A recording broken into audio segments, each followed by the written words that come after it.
Hi everyone. In this video, I'll be talking about 5.4 and 5.5. I'll do a separate video for 6.1, 6.2. So yeah, 5.4, 5.5, multiplying polynomials, dividing polynomials. I believe we've already talked a little bit about FOIL. So I'm going to kind of reintroduce FOIL, basically how you multiply two binomials. And then we're also going to see that there are some options as far as taking shortcuts for expanding these things. FOIL, I tend to encourage just because it works and it's less to memorize than having like 3 other formulas to memorize. So for example 1 here, it says, use the above information to multiply, combine, and simplify the following. Write the resulting polynomial in descending powers of the variable. All right, so I'll go ahead and do every single problem in 5.4, 5.5. So I'm encouraging you to kind of pause the video at times and take a shot at doing some of these on your own, and then restarting the video to see what happened. All right, so x minus 2 all squared. Keep in mind that this does not equal x squared minus 2 squared. That's a common mistake, just to bring in the square like that, but that's actually incorrect. So what this means is x minus 2 times itself, right? X minus 2. So when you have x minus 2 all squared, it means take x minus 2, multiply it by itself. So what the FOIL process is saying is that one way to multiply this out is to take the first times the first. That's the f in FOIL. So if I take x times x, I get x squared. Then the FOIL process, what I'm doing, by the way, is following this routine right now, this FOIL. So what FOIL says to do next is to take the outside combination. So negative 2 times x, in other words. So this is the outside. So we'll have negative 2x. Then FOIL says to take the inside. So FOI, and then we'll do the L. So inside combination gives us another negative 2x. And then finally this last combination, that's the L. Negative 2 times negative 2 is positive 4.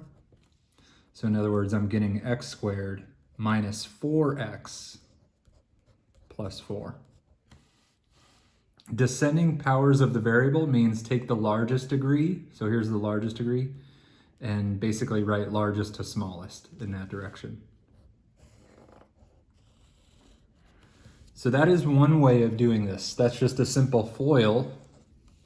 Or you could notice that this thing actually falls into this category right here, right? I have x minus 2 all squared. Here's a minus b all squared. So I could have said, oh, this is actually in this category and I can use this shortcut. So for us, a is x and capital B is 2. So using this right here, I can write, oh, the conclusion, this says to expand this, we simply get a squared. So in other words, for this, x squared, right, because that's a squared. Then minus 2 times a times b, right, minus 2 times a times b. So a is x, b is 2. So here's minus 2 times a times b. And then plus b squared. So plus 2 squared. So I can simplify all that, get x squared minus 4x plus 4, just like we did with the FOIL approach. So you can take either one.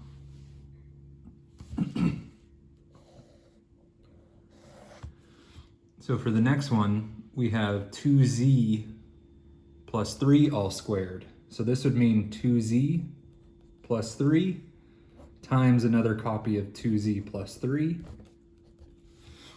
So I can take this FOIL process. So the first combination, we get 4z squared.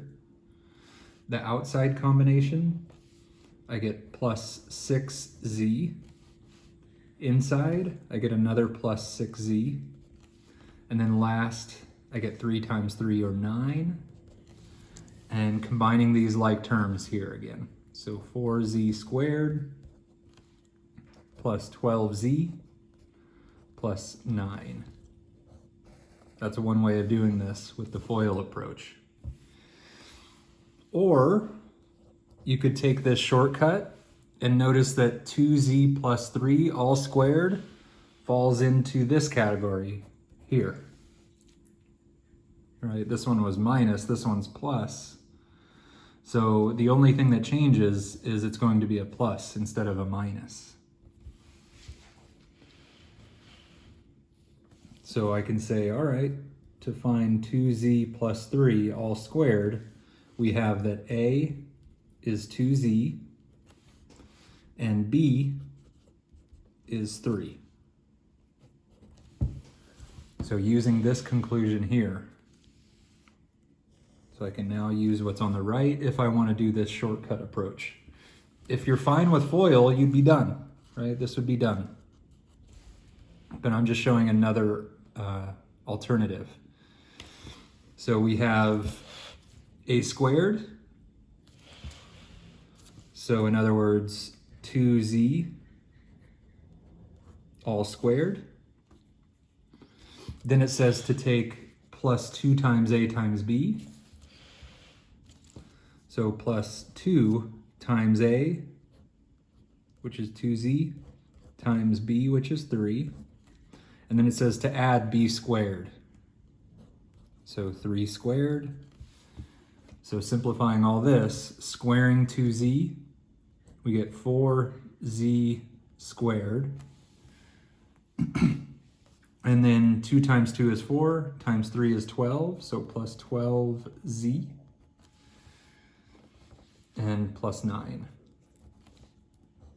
So same exact thing as what we got here, just a different way.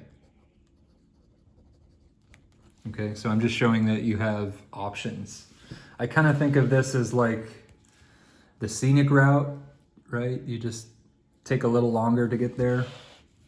This one's kind of like the shortcut. These are the shortcuts. But with the scenic route and the shortcut, you end up in the same spot, right? So same destination.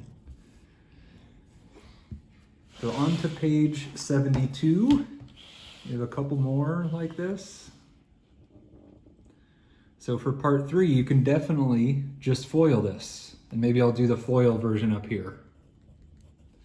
So to FOIL this, you would have, looks like there we go, okay. So to FOIL, I take first times first.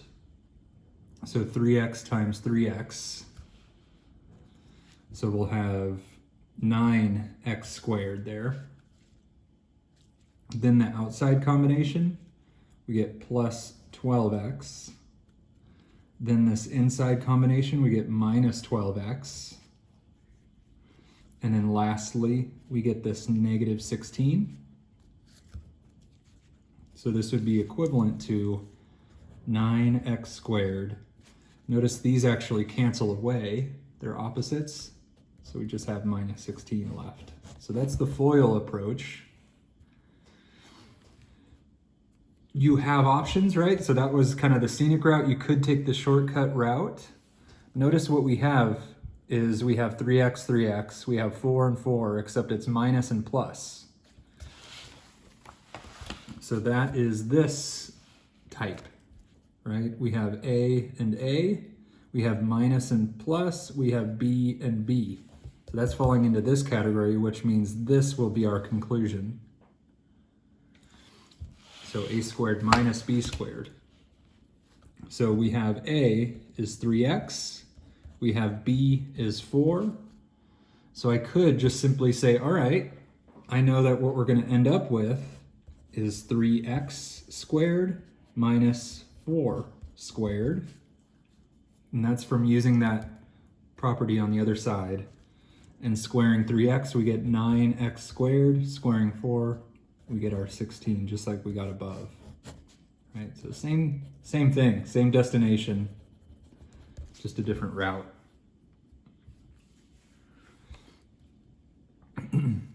Part 4, we now don't have a binomial and a binomial, we have a binomial and a trinomial. So what I'm going to do is just kind of distribute in parts. So what I choose to do is take x squared and distribute it. And then I'm going to take -2 and distribute it. So there's no real formula. It's just going down the line and multiplying everything that needs to be multiplied. So x squared times x squared, x to the 4th, right? We add those exponents.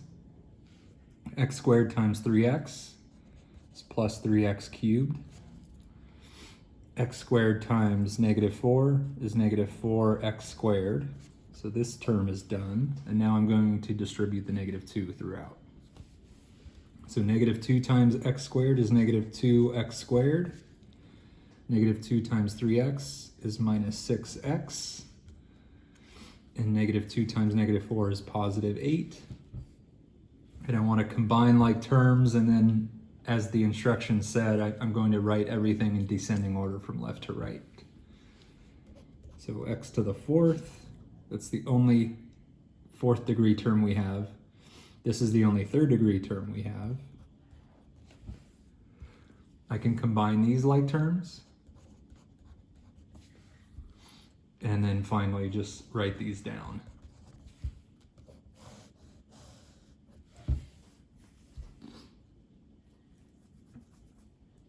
All right. So what about multiple variables? The situation is the same. We're going to be using those power rules, right? When we multiply things with the same base, we can add their exponents. So let's see how this goes. We're basically multiplying 4xy plus x squared z times x squared plus y plus z. So we're supposed to do this. So similar to the one we just did, I'm going to start with the first term here and just distribute it all the way throughout. And then I'll go to the second term and distribute it throughout. So I'll basically take this times this times this times this first. So 4xy times x squared would be 4x cubed y, right? X times x squared, we add those exponents. I'm adding that 1 to that 2 to get this 3. 4xy times y would be 4xy squared. 4xy times z would be 4xyz. So now this term is done, and now I'm moving to x squared z and distributing it throughout. So I'd have plus x to the 4th z, right, this combination, and then I'll have plus x squared yz. I'm just writing it in alphabetical order. Doesn't really matter though. X squared z times z, so we have plus x squared times z squared. And now I'm going to see if there are any like terms. If there are, I'll combine them. So x cubed y, no other x cubed y, xy squared, nope, xyz, nope, x to the 4th z, there are no like terms. So that would be the product there of those two polynomials. So part 2 says, now state the coefficient of each term, the degree of each term, and the degree of the resulting polynomial. Okay, so we have 1, 2, 3, 4, 5, 6 terms. So maybe I'll just make like an information box here. So let's say 1, 2, 3, 4, 5, 6, 7. And then I have coefficient, degree. So maybe I'll make 3 or 4, I guess. Kind of messed that up. Sorry about that. So I'll make this lower.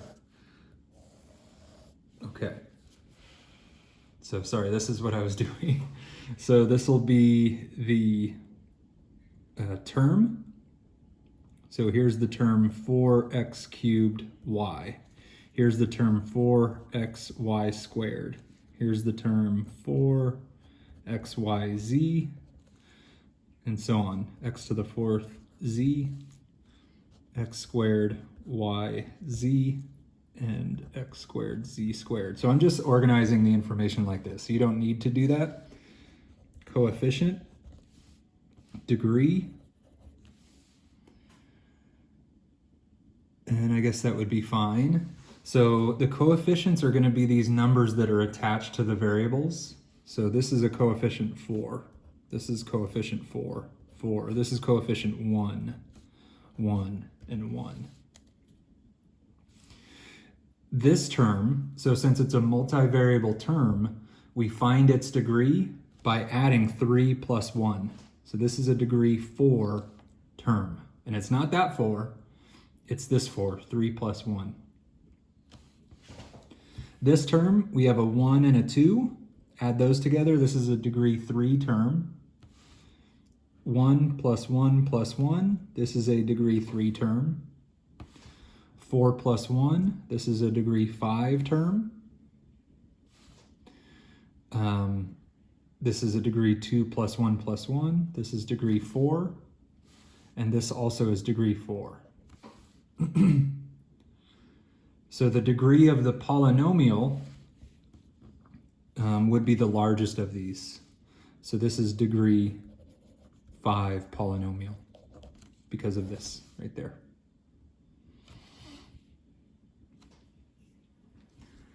Okay, so part 3 now wants us to evaluate the polynomial that we generated above for these values. We want to evaluate this for x equals -2, right? Looking down here, y equals 3, and z equals -1. So I'm now going to write that down here. So we have 4 times x cubed. X we're assuming is -2, and then we need to cube it, and then times by y, which is 3. So that'll be my first term, and then I'm adding 4 times -2 times 3 squared plus 4 times -2 times 3 times -1. Right, that's that term, plus -2 to the 4th times -1. So that's that term, plus -2 squared times y, which is 3, times z, which is -1. And then I'll just include this one here. We have plus this term. So that'll be -2 squared times -1 squared. So what I'm now going to do is type all that into the calculator.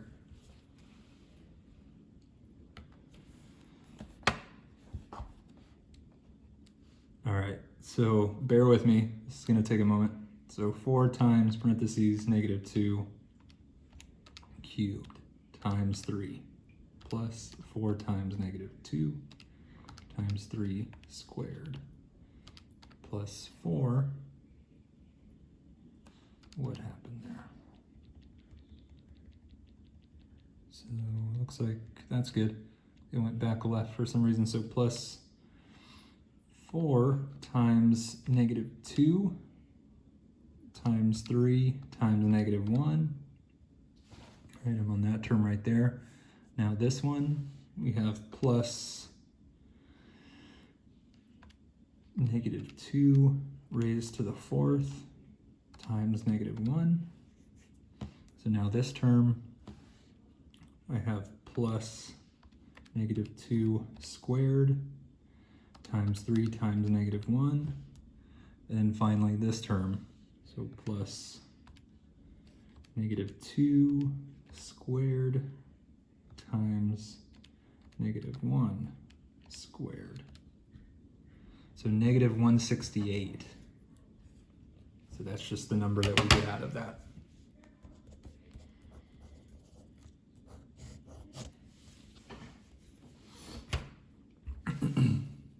All right, on to page 74. So here we have a bunch of multiplications to carry out. And then we're doing the same type of stuff where we're stating the coefficient of each term, the degree of each term, and the degree of the resulting polynomial. All right, so to carry out the multiplication, I'm just going to distribute for this one. So we have -4a squared b, right? The a times the a makes an a squared. Then the -4ab times the 3ab gives a -12a squared b squared. And then finally -4ab times 5a squared, we have -20a cubed b. No like terms, so this would be the multiply part, right? So that's that part. And then state the coefficient of each term, all those things. So I'll try to do this again. So 1, 2, 3, 4, I guess.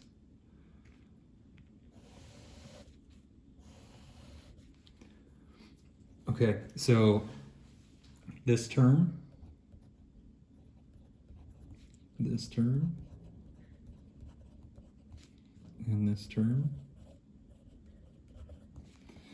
and these are the terms. Then we have the coefficients, and then we'll have the degree of those terms, and then we'll also write the degree of the resulting polynomial maybe over here. So the coefficient on this term is -4, coefficient on this term is -12, and the coefficient on this term is -20. The degree of this term, now I'm looking here, 2 plus 1, that's a degree 3 term. 2 plus 2, that's degree 4. This is 3 plus 1, that is degree 4. So that's these things, so coefficient, degree of each term, and now we just need the degree of the resulting polynomial. So it's the largest degree term, and it doesn't matter which one you pick, it's degree 4. So degree 4 polynomial.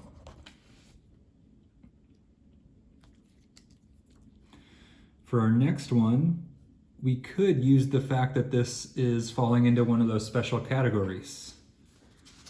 Right, if you notice, the one that we're on now is exactly, actually this one right here. It's hard to see that one now. But basically, if you take, so I'll write something up here for this one. If you take a minus b times a plus b, this will always just reduce down to a squared minus b squared. So you could use that fact. Or you could just FOIL it out. Right? You could just FOIL this out. So I'll go ahead and just FOIL it out. 5a times 5a, 25a squared, right? That's the first combination. Outside combination, plus 15ab, right? Inside, negative 15ab. So that'll cancel in a second. Last, minus 9b squared. So combine these, they actually cancel. So I get 25a squared minus 9b squared as the multiply part. And then we have these items we need to discuss. So 1, 2, 3. 1, 2, 3. So these are the terms. So we have 25a squared as a term. We have negative 9b squared as a term, and then here I'll have the coefficient and degree. So coefficient here is that number, 25, here negative 9, degree of this term, it's a single variable term, so we just take this number. It's a degree 2 term. This is also a degree 2 term.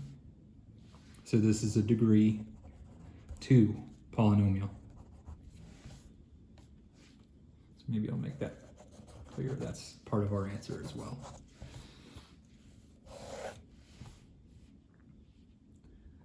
Part 3, again, we need to distribute. So I'm going to take x and distribute it amongst all these 3 terms, and then I'm going to move to y and distribute it amongst all these 3 terms. So this would be x cubed plus 2x squared y minus xy squared. So that's taking this one and distributing it. Now I'm taking y and doing the same. So we'll have plus x squared y. I'm writing it as x squared y. It's typical to write these things in alphabetical order, but it's not wrong to just say yx squared. Plus 2xy squared. And then finally, y times negative y squared is negative y cubed. It looks like I do have like terms, right? So this term and this term are like, and then this term and this term appear to be like. So I can simplify this down to x cubed, and then actually adding these together. So I have an x squared y. So in other words, plus 3x squared y. Right, those are taken care of. And then negative xy squared plus 2xy squared, that's just one copy of xy squared. So those 2 terms are done. And then I still have minus y cubed. So that's the multiply part.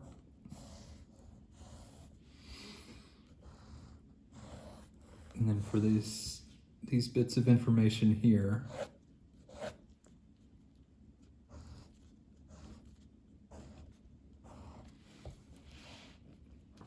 we'll have the term, coefficient, degree. So for this first term, I have an x cubed term. I have a 3x squared y term. I have an xy squared term, and then a negative y cubed term. So the coefficient on this one is 1, 3, 1, and negative 1. The degree of this term is 3. So I just take that 3 here. I need to add 2 to 1. So that's a degree 3 term. This also is a degree 3 term, 1 plus 2. This also is a degree 3 term. So definitely a degree 3 polynomial.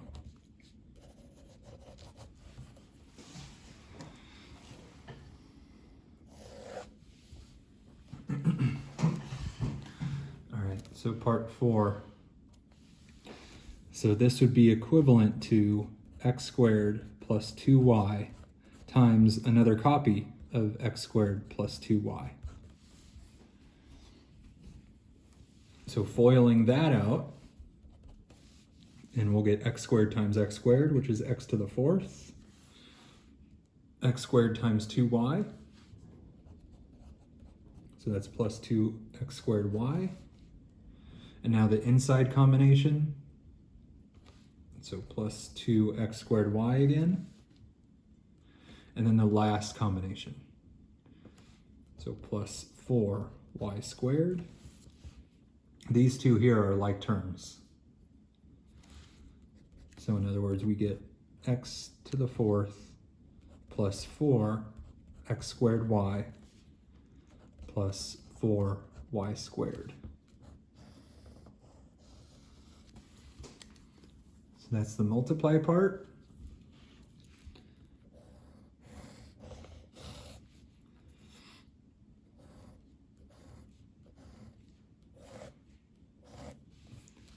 So these are the terms, then I'll have the coefficients and the degree. So this is an x to the 4th term. This is a 4x squared y term. This is a 4y squared term. So this is a coefficient of 1, 4, and 4. This is a degree 4 term. This is a degree 3 term. And this is a degree 2 term. So because 4 is our largest degree, this would be a degree 4 polynomial.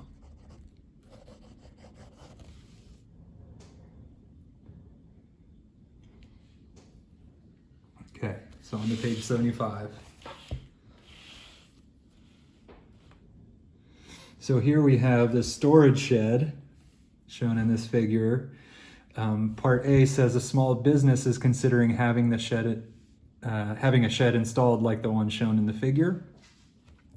The shed's height, 2x, is 26 feet, and its length, y, is 27 feet. Using x equals 13, y equals 27, find the volume of the storage shed. So this would be the volume. So for part A, we just need to plug this in. So maybe I'll just do that right here so we can see that. So for A, the volume would equal 2 times x, and then I need to square x according to this formula. Then multiplying by y, we'll have times 27. And then I'll add 1/2 times pi. Pi is a known number. And times x squared, which is 13 squared, times y, which is 27. Okay, so I'll actually type that in. So 2 times 13 squared times 27 plus 1/2. And then pi on this calculator is down here. It's right there. So I'll need to press shift and then this button. And then pi should appear there. And then times 13 squared times 27. So I'm getting this large number. I'll just round it to 2 decimal places. So the volume is about equal to 16,293.54. And since we're given feet, this would be cubic feet.